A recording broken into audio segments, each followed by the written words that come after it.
Good to see everybody here this afternoon, and thanks very much for coming along. Are there any official apologies? Yes, Chair, we also have an apologies from Paul Graham, PCAFs, Nicola Russell, Police Scotland, Margaret Cook, Perth College, Emma Fletcher, NHS, and Gordon McDougall, Skills Development Scotland.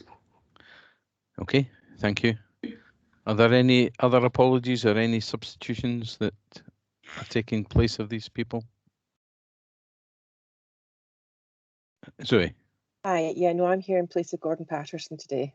Okay, thank you. That's grand. Okay, are there any declarations of interest from anyone on the matter of the agenda today? No, okay, thank you. Can I just remind members that further down the agenda there's an item on emerging strategic issues, and this is in response to the work of the Short Life Working Group. It's a recent addition to the agenda, and it's where any board members can highlight any new issues which they feel should be considered at future board meetings. So give you a wee minute to think about these as we work our way through the meeting today. So first item then is the minute of the meeting of the Community Planning Partnership Board on the 22nd of October. In terms of the matters arising, is anybody happy with it? Any comments with regards to these minutes? Are we happy to note them? Okay. Yes, thank you very much. Okay. In terms of the matters arising, there's only one point from the previous meeting which is not on the agenda, and that's report from the Community Planning Improvement Board, which I think was circulated and briefly discussed. I don't know if Lisa is with us, whether Lisa might provide, Lisa has produced a useful summary, which we can circulate, following today's meeting. So we'll do that at the end of the meeting today. Okay, and a request there to also note the apologies from Thomas, Glenn, Kirsten, please. Thank you. Okay, in that case, we move on to the item 4, which is the LOIP update, and Fiona Robertson is going to give us an update on that. Fiona. Thanks very much, Chair, and apologies to everyone. I've got a bit of a croaky voice today, so bear with me. It's a short report in front of you, colleagues. We've discussed the developing local outcome improvement plan in a number of different forums. The emerging draft plan is appended to the report of the action plan for your noting. It still needs a lot of work. And colleagues around the table this afternoon may want to discuss that further, given timescales and other pressures that partners are facing. So that's probably all I want to say by way of introduction. Chair, a good start on the new plan, but still needs a lot of work and input. Thank you. Okay, thank you, Fiona. Are there any questions or comments with regards to the report that anybody would like? If you have, can you pop a Q or a C into the chat box for me, please?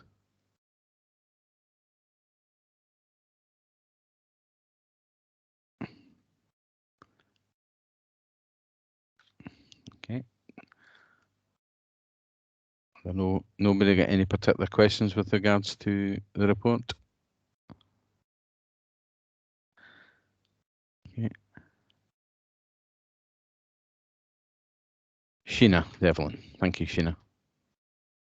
Thank you very much, Chair, and thank you for the report. It was just a question, Lee. I understood that Sharon Johnson had contacted you, or was intending to contact you, so I think she's probably raised some things, and I'm just assuming that you and she will discuss and agree in relation to the food poverty section. Is that right? That's correct, Sheena. Sharon was in touch earlier this week and asked if I could have a chat with Jill Dugan and Sheila Best. So I'm just waiting on some dates to come through, but yes, that's in hand. Brilliant. Thank you for that, Lee. Thank you, Chair. That was all. Okay, thank you. I think I'm right in saying, Fiona, from the action plan, which is the latter part of the report, there are a number of sort of actions and sponsors for these actions that you'll be looking to fill out. Is that, are you looking for folk to come on to the short life working group, or are there going to be further meetings of the short life working group to try and flesh this out? Is that the plan?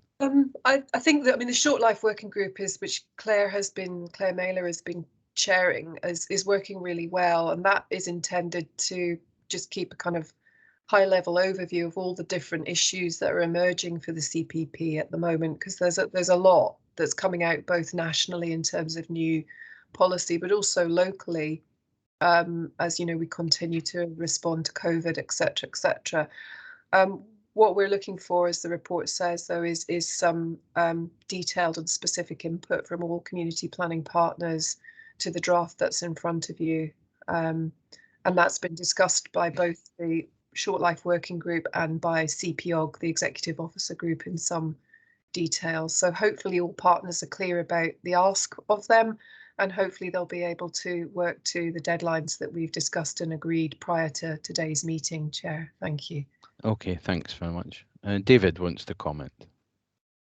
Thanks, Chair. Just following on what Fiona said, if partners haven't looked at the action plan in detail, we have simplified the pro forma on this. What you're looking at now, what's in the report compared to what I got earlier. I know Zoe had commented on that, and we've tried to align it with the child poverty action plan, which we felt actually was a good format. There are certain things we need to do in the LOIP to just keep us right with the Community Empowerment Act, but we have tried to keep it simple and focus on, and the feedback we've taken back actually from partners is, having that year one focus we felt would be helpful.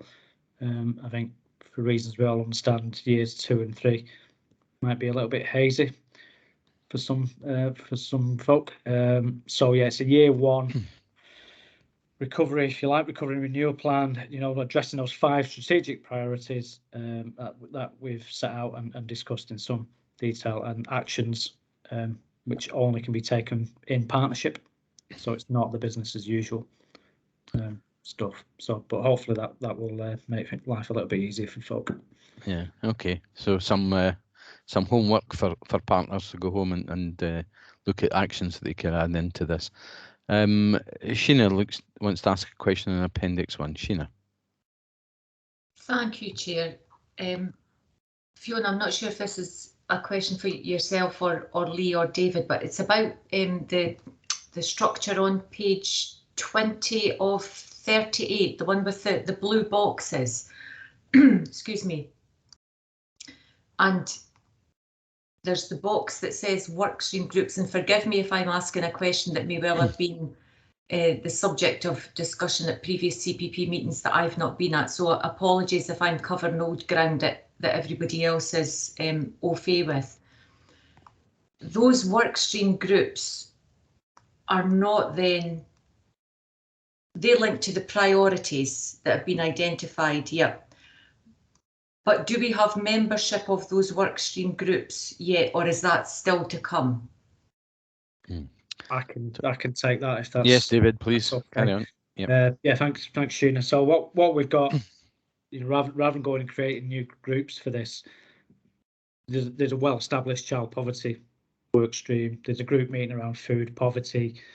In some areas, it's slightly less well-defined, if you like. It's more of a looser collaboration. So it's what we've tried to do is kind of be the conduit, if you like, between the working groups and saying to them, what are the barriers, what are the blockages for you? What could the partnership help? What are your key actions for the LOIP? If they haven't got that, it's been working with them, and the work that the Short Life Working Group did over the summer was looking at each of the themes and bringing the key working groups together with community planning partners, such as, I know Mark's on the call. Mark was a regular there, and the community planning partnership, if you like, being a bit of a critical friend and asking some of those kind of challenging questions, and the what's, the so what's, so we can tease some of the actions out of that. So that the blue boxes are just basically setting that out, that working arrangement. Thank you. So I just wondered, would it be helpful to have that somewhere explicit in the appendix, if you like, that would then, so almost if you clicked onto the blue box, you would then see that there's, you know, what are the work groups around poverty, the child, food and fuel, what is the work group, or are the groups that feed into mental and physical well-being. I just wondered if it might be helpful to make that more explicit in the appendix. And then that led me on to thinking about, we've still got, for example, the Children, Young People and Families Partnership, which operates as a subgroup of this group. And I just wondered, where does that sit in relation to the blue boxes on that page? Thanks, Sheena. Thanks. I'll pick on that one. So I think, yeah, in terms of making the whole document a bit more interactive by putting in key links to, for example, the workstream groups in the way that you suggest, we'll certainly do that when we get to a later stage of the draft. What we are quite focused on at the moment, and I'm sure colleagues are picking this up, is making sure that we've got the core input that we need for the plan as a whole. But we will put in those links and hyperlinks, as you suggest, on existing key partnerships, of which the children, the Integrated Children's Services Partnership, I hope I've got the right name, is one. Yes, again, we will reference those. We will weave in the appropriate references to those wider partnership strategies and plans at a later stage. Just to emphasise what David's already said again, though, the focus of the LOIP is very much on the additional partnership activity that can only be achieved in partnership and isn't business as usual, doesn't sit elsewhere within a core statutory plan, whether that be a plan that's the sole responsibility of one partner or is delivered, as in the case of the Children's Integrated Children's Services Plan, with other partners. So I hope that makes sense. So the focus of the LOIP is on targeting inequality, in line with the statutory duty that falls on the Community Planning Partnership Board, and the value add, the additional action that partners can do, and only partners can do, by working together to tackle those stubborn inequalities. That helps. Thank you, Fiona. I think Barbara maybe wants to add to this topic. Barbara? Thank you, Councillor Duff. I'm not sure I'm adding. I've got a couple of questions, or a couple of comments, and then one specific question.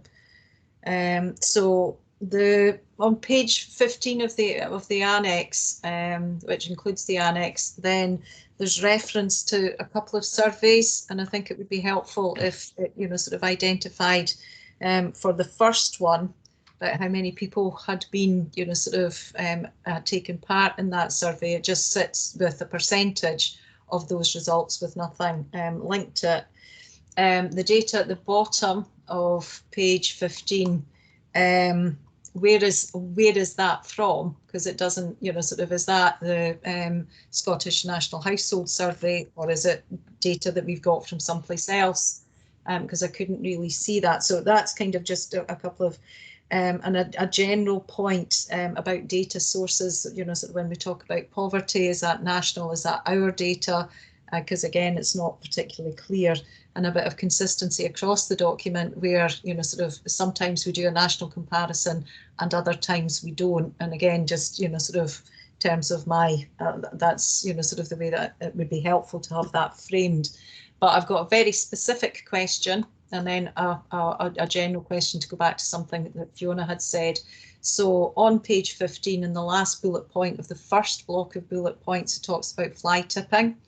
All of the other bullet points have very specific measures against it, and the fly tipping one is a kind of that that it had, with the closure of the recycling and waste processing facilities, fly tipping had an impact on community cleanliness. And as fly tipping emerged as an environmental concern. It's a very bold, it's a very strong statement.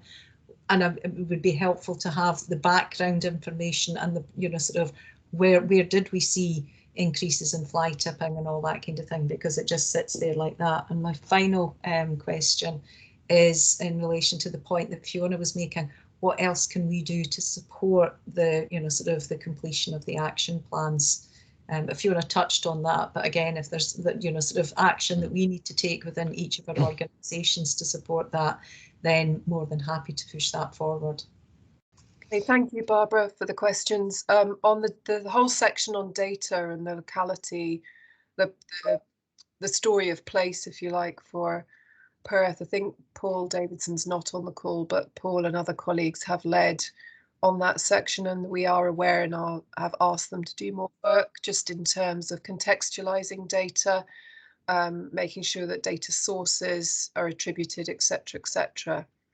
On the question of fly tipping, I don't think the community planning team is probably the best team to answer that, Barbara. We are relying on the narrative that we get from different services and partners. We have a number of questions which we are following up, and that about, you know, some of the statements in the draft plan, and that's one of them.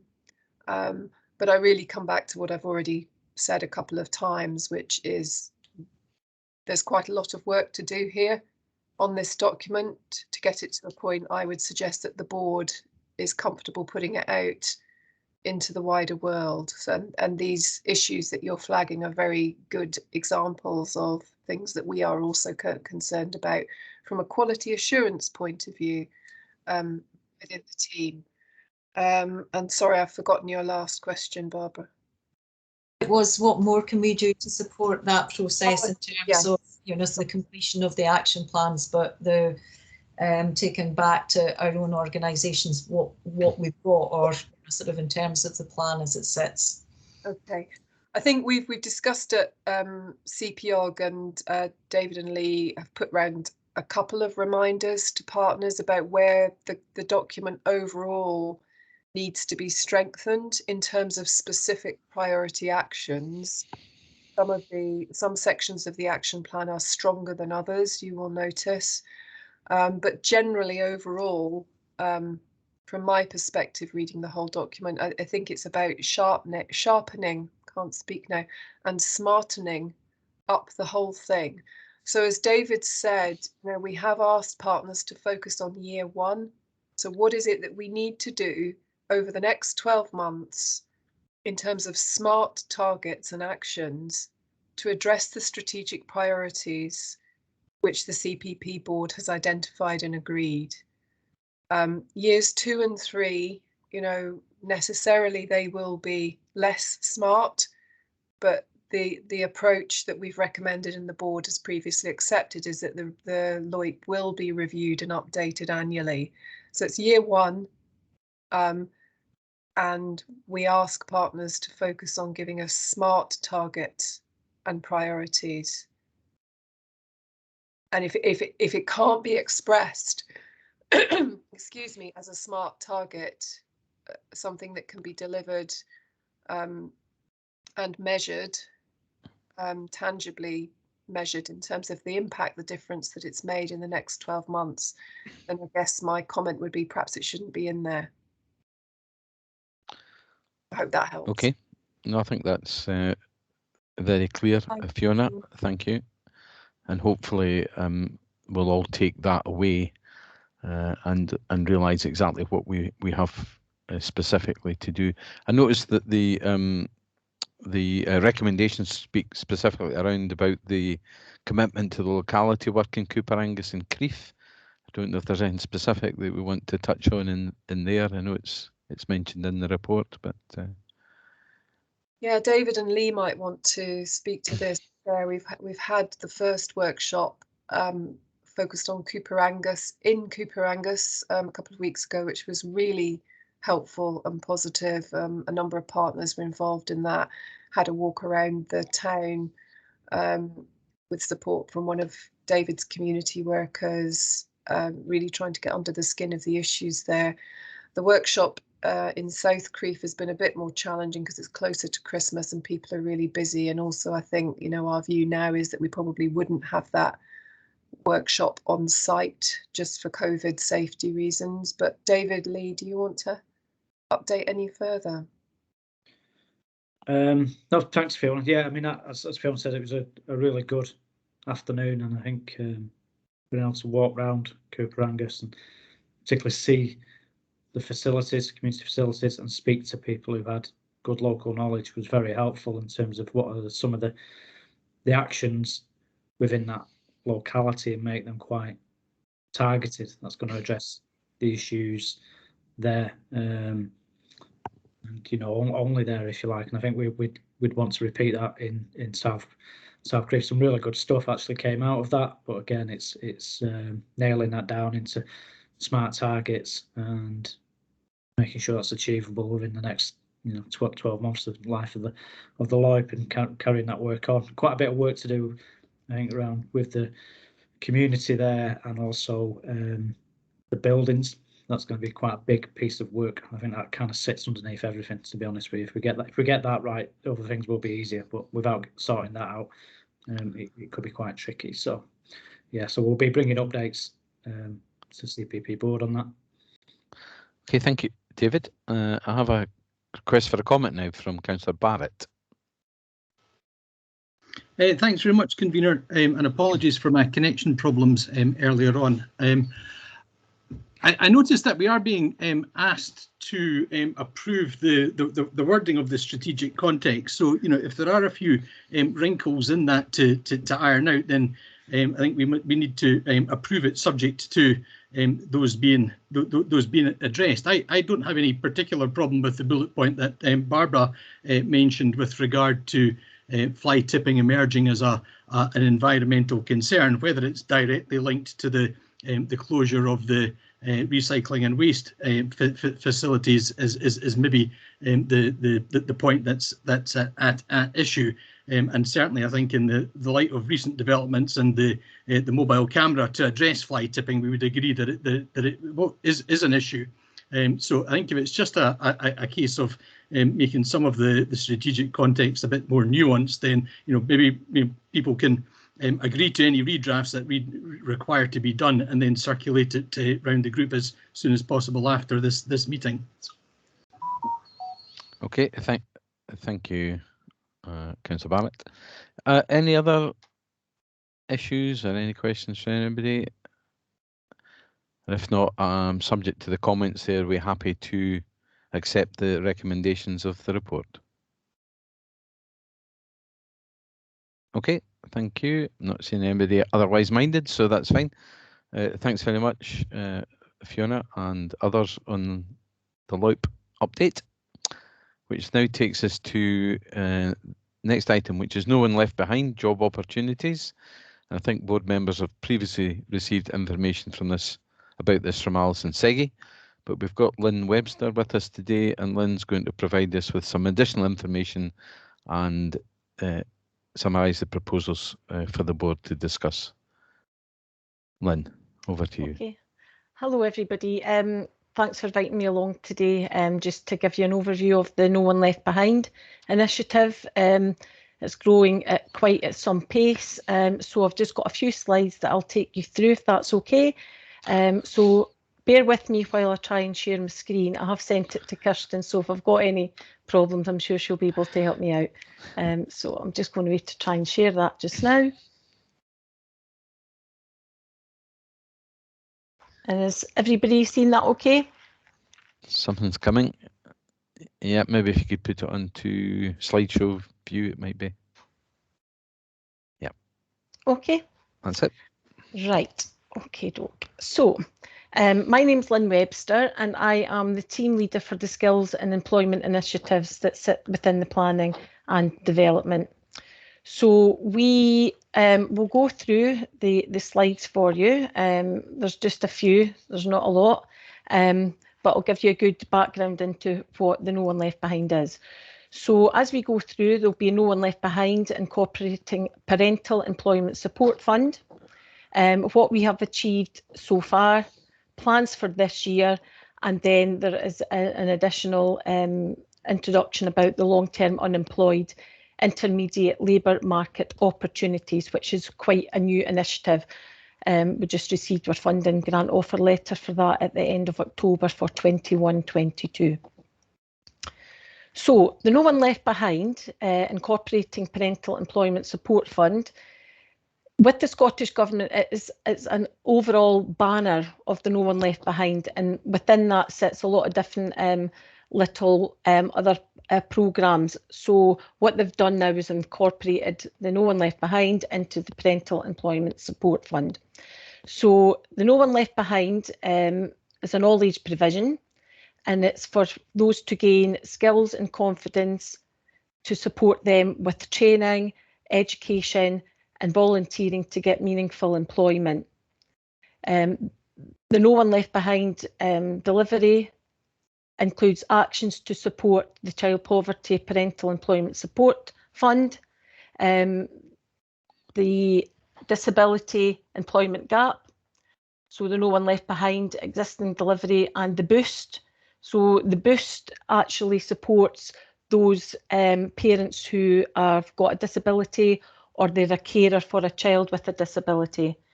And it also addresses the gender pay gap, both within the No One Left Behind and the Parental Employment Support Fund Boost, and also promotes fair work first. And it supports the achievements of the National Performance Framework outcomes. So with Perth and Kinross allocation, 2021, the No One Left Behind, and the 2021-22 was exactly the same, 185,000 per year. And the Parental Employment Support Fund 2021 was 147, and that was increased to 216 to take into account the disability portion of that for the Boost support. So what have we achieved so far? We've achieved quite a lot, impacted by COVID, but working in partnership with the education and third sector organisations such as your YMCA, Kythe and Kinross, Logos and Crieff, they're supporting young people and employability support at stage 1 and 2 of the employability pipeline. Participants that have been supported so far of all ages 164. There has been 23 job outcomes, and there is 30 employment recruitment incentives funded. And for that, we have supported employers with wage incentives up to £4,000, with an additional £500 if they are offering a living wage rate. And we've supported rural, we've supported micro businesses, but to name a few, there's Club 300, Clutie McToot, Caledonian Removals, GM Customs, to name a few. So we've got quite a wide range. We've got electrical suppliers, we've got heating engineers, we've got dog grooming. So we've got quite an array of employers that we have supported. The Parental Employment Support Fund, that's badged up as Futures for Families, and that aims to support parents in their 6 target groups within that parental employment group and helping them to progress into work. We have got a training and skills action planning, in-work support, and that's done on a one-to-one key worker support basis. And we offer a training grant, and that could be in-work training grant to help them progress, or a training grant to help unemployed parents get funding to help them with their chosen career or just to get them into employment. It was launched on April 2021, and so far we have supported 34 participants. Many of our participants that we've supported have actually got quite in-depth barriers, or they have maybe living in poverty, so they're needing that extra support. So it's quite a specific support that we have given to those individuals. Of those 34, we have training grants have been approved and awarded, and there's just a wee snapshot there of an example of some of the training that allowances that have been able to support. So there's HR level 3, access course to maths, which is SQF5, and that particular participant was unemployed and is now in full-time education with their ultimate goal in getting a degree and being able to go into teaching. The SVQ3 Social Sciences, that individual is now employed as a support assistant and still receiving support through the Parental Employment Support Fund. And renewable energy course, which has allowed someone to gain a job as a heating engineer. So it's been an excellent initiative. The No One Left Behind plans for this year. We are looking to continue with what we've done before. So we're still going to do the activity agreements. We are looking at skills academies, age and sector specific. And so far in the last month and a half, 2 months, we have put in exemption proposals for an HGV course to address the need for the shortages of HGV drivers, and that will be launched and going ahead with this, hopefully the first sign up next week.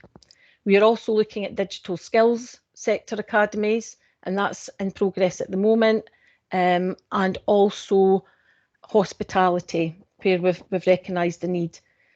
Those in particular academies will support those with barista training, food hygiene, digital skills will be cybersecurity, and everything else that's associated with digital skills, which is something else that seems to be of a need at the moment.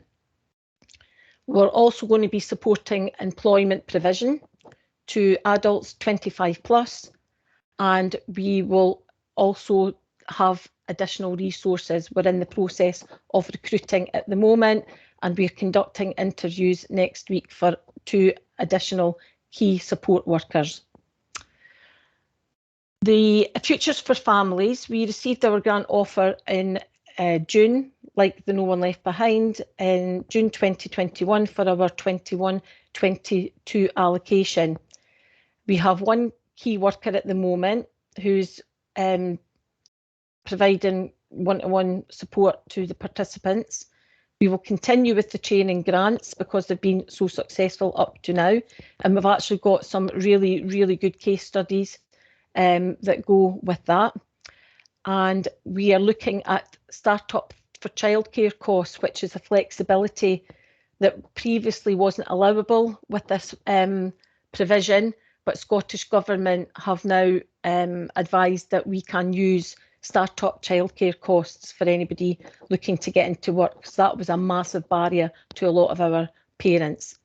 And again, additional resources, again, we're processing recruitment for that and interviewing next week. So it's all good stuff, good work, and really good outcomes for that. The long-term unemployed intermediate labour market opportunities. This is something that's been spoken about for quite some time with the Scottish Government, and we have received our grant offer letters for that just about 6 weeks ago. So gearing up for that, there's the 20 million over the 21 to 23 that the ministers have identified, and it's to fund 2,000 intermediate labour market opportunities at £10,000 per opportunity. That's what they will fund. The support will be targeted to 25 years plus who have barriers to unemployment and training to meet existing and labour market need. And what their expectations of that are is renewables, green energy, childcare, digital, and land and waste management. So we're looking at specific targeted areas within that, but it's not an exhaustive list, but these are the key ones. The Perth and Kinross Council allocation awarded was £580,000, and for that their expectation is our target of 58 job opportunities at £10,000 per individual opportunity. and there has to be a minimum of 25% of those job opportunities within the third sector. So 44 will be within the public sector and ALIO organisations, and 14 within the third sector. Each opportunity will be 30 hours a week for 26 weeks, paid at the living wage rate, and it must be the living wage rate, and the maximum ceiling point of £10,000 per opportunity.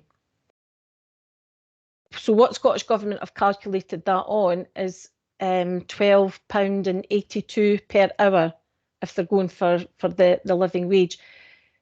We might be slightly more than that if we're paying on costs and employer contributions and just all our on costs, but I think we've got a shortfall of about £140 per opportunity. But we have got monies through another pot, through the No One Left Behind, through the Young Persons Guarantee, that we would be able to support that shortfall if we are able to secure those placements. All opportunities have to be started by the 31st of March 2022. So the timing's not great. I know that Alison put out something to all service managers requesting them to have a look at that and see what we can do. We are working in collaboration with Dundee City Council and Angus Council, and we have approached NHS, Tayside Contracts, and we're looking at the Security Scotland as well to see if we can try and get some placements secured with them. So far, I've had 3 services come back, and we have been guaranteed that they can support 15 places at Friarton, waste management, another 6, and potentially the adult care provision for another 5. So we've still got a bit of work to do, but again, it's all about timing and whether we can get people in place. I'm happy to talk to any service managers or any head of services for needing any more information. There is a question and answers, and there is a briefing on what the long-term unemployment opportunities should look like and the target groups of eligibility. So that is where we are with that, and that's me finished, but I'm happy to take any questions from anybody. Okay, Lynn, thanks very much for that interesting presentation. Are there any questions from board members?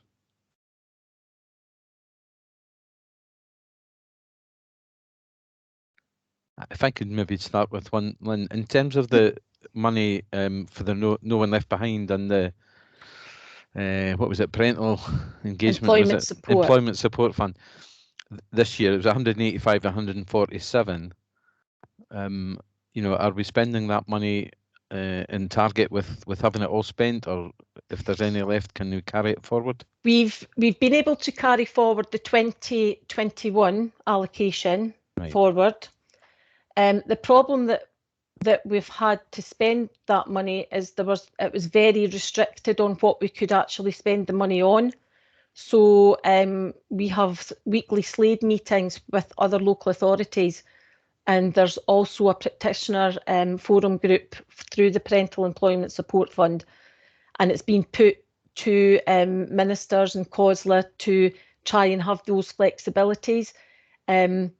And they're only just now saying, yes, you can have those flexibilities, but the No One Left Behind and the Parental Employment Support Fund and the YPG, everything that's under the No One Left Behind banner must be spent by March 22, even though we've only received our grant offer letters for this year, for 21-22 in October was the last one that we received.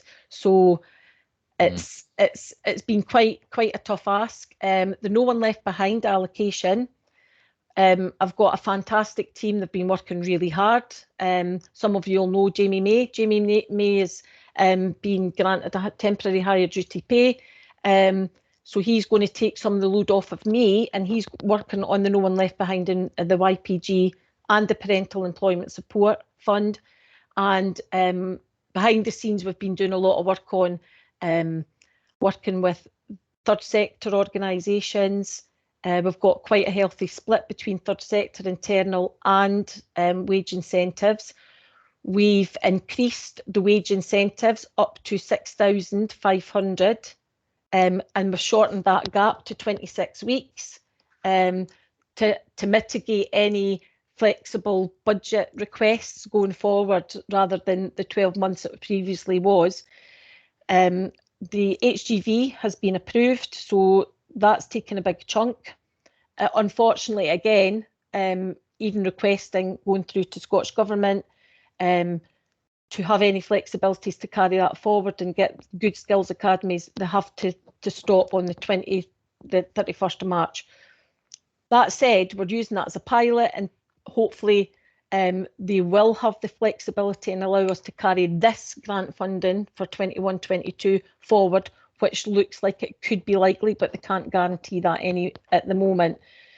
But with the No One Left Behind, we will have an underspend of about £17,000 overall. So we've done really well to get that monies out the door and get it spent meaningful and quality provision. Parental Employment Support Fund, that's just, that's flying now. That's really, really taken off. Again, the flexibilities, we're looking at the 1140 project, so we're hoping to get recruitment and help assist with that. That could be in the form of wage incentives as well, if we can carry that forward. Training grants, we've done really well with the training grants on that. And we're recruiting, so we're getting more staff members within that group as well. Hopefully that'll bolster it and help with the coordination, KPIs and everything else that goes with it. Great. No, that's good to hear. Thanks very much for that update. Councillor Barrett wants to comment. Thank you. Yeah, thanks, John. Really impressed by Lynn's presentation, and particularly the joined up way that you're working across the different funding streams with the Parental Employment Support Fund. I was at the child poverty briefing earlier this week, and part of that was delivered by Jamie, and I thought that the transitional support into employment for parents was an excellent initiative. And I think the point that you made about spending the money by the deadline, but also in a quality way is really important. I've got the COSLA Health and Wellbeing executive group meeting before the end of the year. If there is an issue about needing extensions on flexibility to the funding deadline, then please give me a briefing on the flexibilities that are needed, and I'm very happy to pursue that, because I mean it is important that these supports get to the right people at the right time, and not just to meet a deadline. So yeah, and you're absolutely right, Councillor Barrett, because anybody could say, yeah, we'll spend the money, but if it's just going to be a tick box and it's not going to be meaningful, then it's not serving the purpose. We're looking at a 70% sustainability as well. So they've got to be good quality jobs, well-paid jobs that will retain their staff. And we've got some apprentices that have come through our programme who have gone on to win Apprentice of the Year. We've actually got someone who is in our Parental Employment Support Fund getting support from our key worker, who has then applied for one of the jobs on our team as a No One Left Behind advisor, who is starting in the new year. So she's a mum, she's been unemployed, she's just got the absolute skills, she'll be a great addition to the team. And it's just about that culture as well, and also retaining really good talent and bringing them through in progression. That's something that I really advocate within the team as well. A lot of them have maybe come from that kind of background, so they've been in that position, they understand, they're coming into the team and they're progressing and they're growing and they're promoted into positions, and I think that's why they've got the drive and the hunger, and they can really then support their clients. Not just paying lip service to lived experience. No, that's really good, Lynn. Thank you. Welcome. Yes, no, thank you for that. I have a question from Fiona, and then I'll take Councillor Parrott's question. Thanks, Chair. And Lynn, we can pick this up offline. I just wanted to double check that we had previously suggested that the information was sent to our arm's length external organisations, so Live Active Leisure, Horsecross Arts and Culture Perth and Kinross, because I think, you know, from what I understand of the scheme, there may be some real opportunities there to get people exactly the kind of high quality but supported experience that you're talking about there. And if we need to pick that up, give me a ring. Absolutely, Fiona. I took that up last week and I sent them out, but there's perhaps a couple that you've mentioned that I've perhaps missed, so that would be great. Yeah, definitely catch up with you on that, because the wider the net is flung, then the better opportunities. And I really don't want anybody to be missing out on it. That's great. Thanks. Councillor Parrott. Yes, thanks very much, John. You mentioned 70% sustainability. What actually is meant by sustainability of an employment in this context? How long does an employment have to last before it, if you like, is regarded as sustainable and ticks that box, if that's the right way of putting it?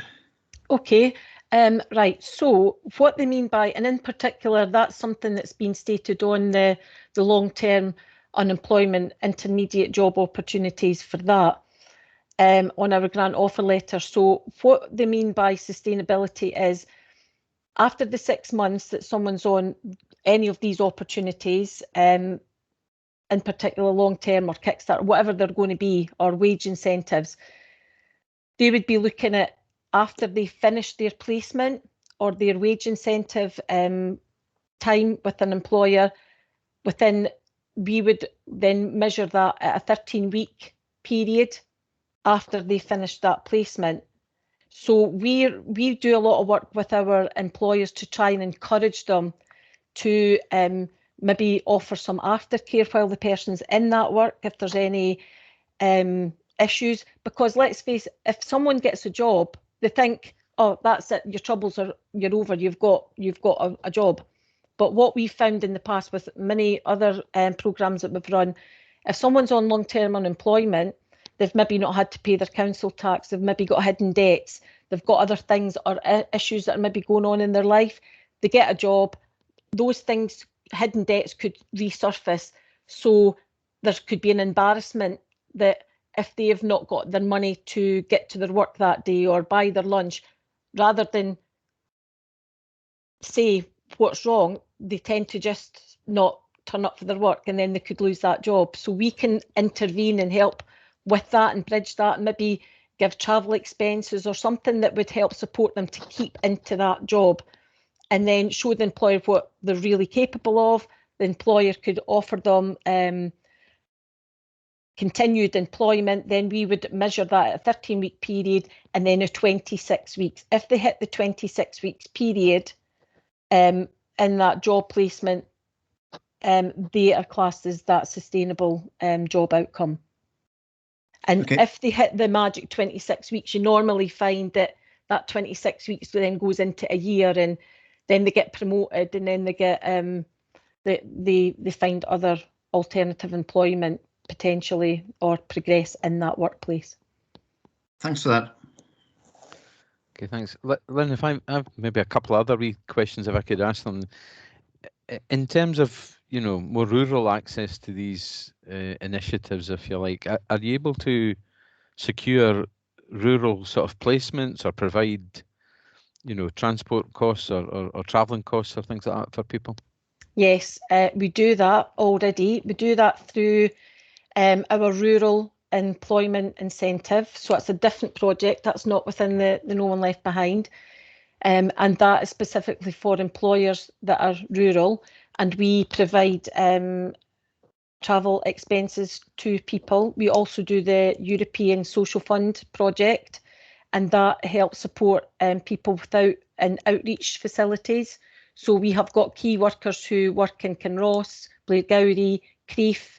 We're looking at other new venues as well, and we've already supported quite a few of our participants on that programme with all the travel expenses and equipment if they need equipment, such as your laptops, Chromebooks, things like that. So yeah, how we work with our No One Left Behind, we look at all our projects and see where the gaps are, and then we can fill those gaps in from our No One Left Behind, YPG, ESF, whatever it's going to be. Okay, thanks very much. The other question was about you had to fulfil a 25% quota for third sector. Yes. Are they engaging, or are you having difficulty with the third sector? We're having difficulty with that. It's a minimum of 25%. If we had more than that and we were struggling the other way, then so be it. We've only had expression of interest from 2, and that is the Crannog up at Locality. Yes, that's the place. Because we've already funded them through our rural, and they had quite a big piece in the Courier not that long ago, just a couple of weeks ago. And they've had a lot of apprentices through our scheme who have went on to be fully employed. So they're offering 3 places, and the other one would be the Chamber of Commerce as a social enterprise. They are a not-for-profit. They're offering. They're interested, but we contacted PCAFs for the third sector interface, and there was nothing that came back. They didn't have the capacity for the short time scale to help promote that, and I think that's going to be our biggest challenge coming off for Christmas, and then the recruitment processes, and a lot of work to be done for that short time scale. I think that's putting them off. No, I could well imagine that having the internal resource, if you like, to be able to do this might be quite difficult for them. Okay, comment from Thomas there. I think he was up at the Crannog recently and has met some of the people you were referring to there, Lynn. Yes. As I have, I suppose I have to declare that I'm on the board of the Crannog just to keep things right at that point. But yeah, they are very impressive, the young people that are on that scheme. I'm pleased to hear that they'll take more as well. Good. Okay, thanks. Are there any further questions with regards to the report? I'm happy to share that as well, Chair, if anybody would like a copy of that to be shared. Yes, if you can liaise with Lee perhaps, and the details can be shared, that's certainly something I would be quite interested to look in a bit more, I must admit. Okay, thank you very much. No, thanks very much for your very interesting presentation and your responses. That's much appreciated. And that takes us now on to the paper on climate change, and Peter Marshall is going to provide us with an update. Right, thank you. Okay, the report in front of you highlights opportunities for us to work together as a community planning partnership to help and deliver our duties in respect of climate change. It starts off by pointing out that there are quite significant issues in terms of just transitions across the climate change agenda. Both the potential adverse effects of some of the actions that we take that might increase fuel poverty or perhaps have an effect on transport and connectivity for those less or more disadvantaged communities.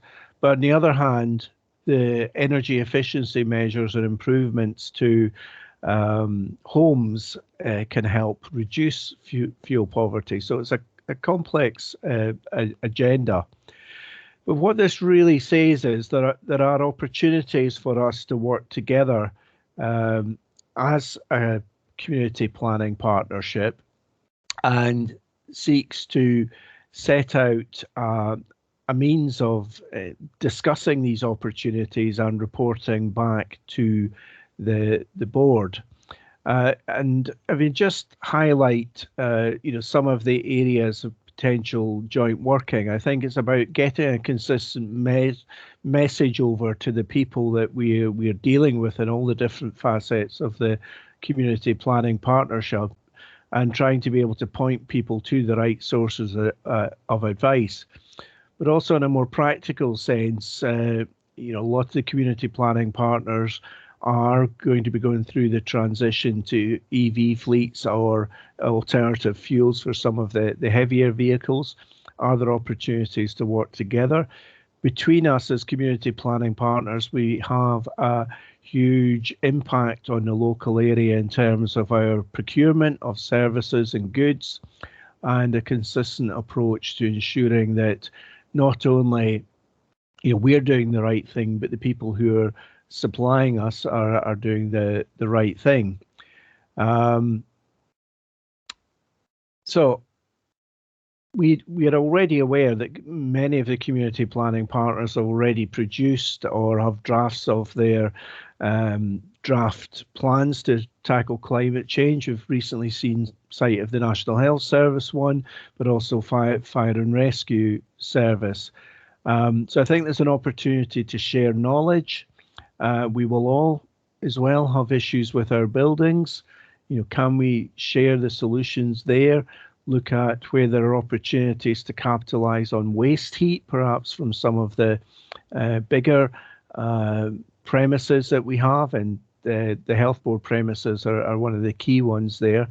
But at the same time, we're looking at schemes which will involve shared energy networks or heating systems within central Perth. And if they come to fruition, hopefully there's advantages in working together. So the key thing is the conclusion and recommendations, asking the partnership to commit to reviewing the current and future work plans through the lens of looking at just transitions and climate change, to approve the establishment of a climate change working group, which will report back to the board, ideally to explore areas of joint working, and agree to climate change being a standing item on the agenda. And just, for those not within the council, to make you aware that our own climate change strategy and action plan will be going to the council meeting on the 15th. And it is available online now if you want to have a look at it. So happy for questions. Okay, thanks very much, Peter. Are there any questions for Peter on the report?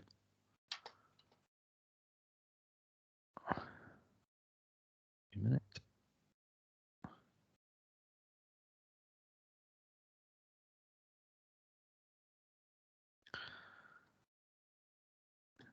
No questions?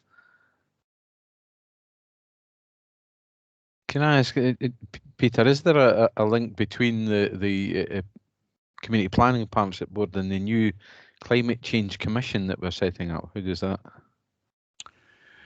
Well, what we have done with the Climate Change Commission is appoint 5 people who will be responsible for appointing the members of the commission. One is the leader of the council, the rest are from the private sector with a broad range of interests, ranging from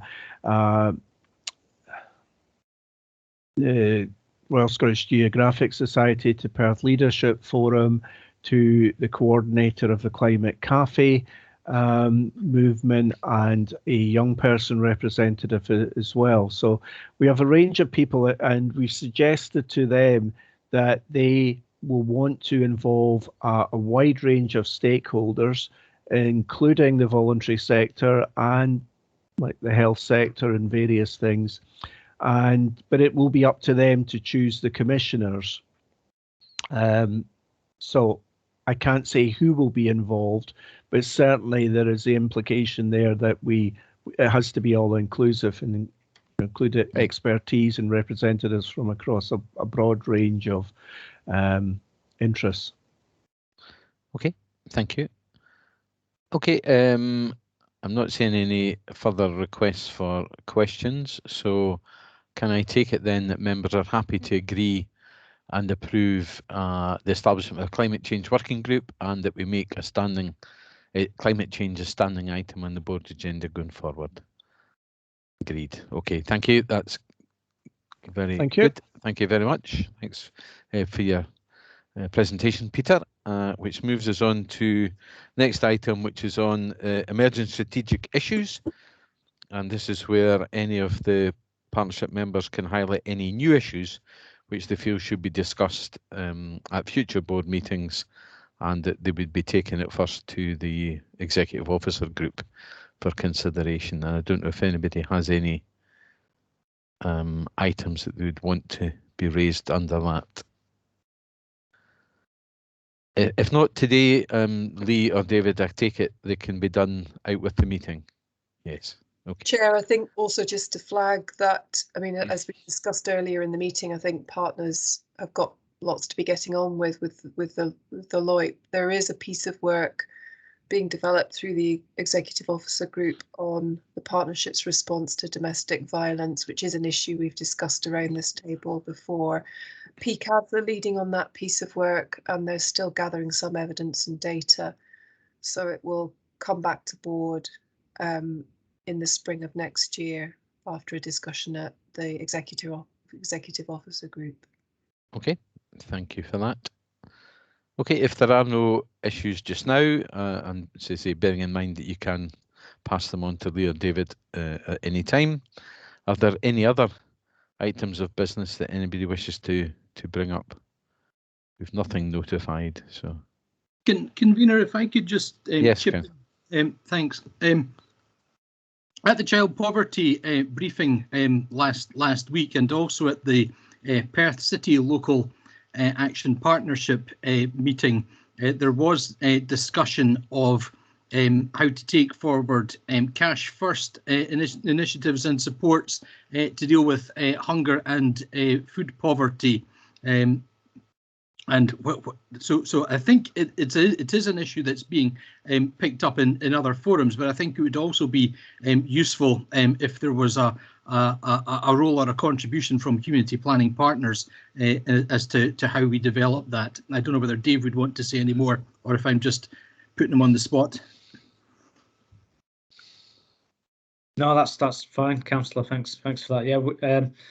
So essentially, the discussion around this is, rather than giving people emergency food parcels, actually you provide rather cash or vouchers people use, because actually there's a bit more dignity attached to that and more choice. But there's been a couple of pilots run by voluntary groups, one in Oudinard, which was quite a small scale, and again funded by budget motion monies from the council, and I think Broke Not Broken as well in Kinross have done quite a bit. So there's a bit of thinking about how we would, if you like, evaluate the impacts of that and the difference that would make. So that is in as a draft action for the LOIP as well, Councillor, because I think that would be something again we'd want to look at in other areas, and also came up in the Cooper Angus workshop that we had in terms of actually, food cooperatives and starting to work with people to actually develop their cooking skills and confidence and cooking on a budget and those kind of things. So try to shift away, if you like, from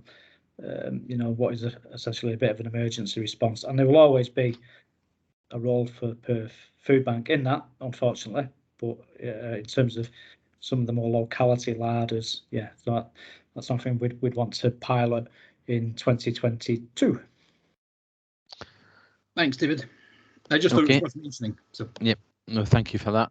Thank you. Okay, I don't see any further requests for comments in that one. So it takes us to the last item on the agenda, which is about future meetings. And we apparently need to agree a schedule of meetings for 2022, and typically the board would meet again in late February, then again in April, June, September and November or December roughly. So I don't think we've got particular dates as yet for these, Lee, but if the board is happy that would be the meeting schedule, then dates will be set and circulated in due course. Is that the way you want to handle it, Lee? Yeah. Yes. Okay. So we're happy then to arrange meetings in these months in 2022. Yep.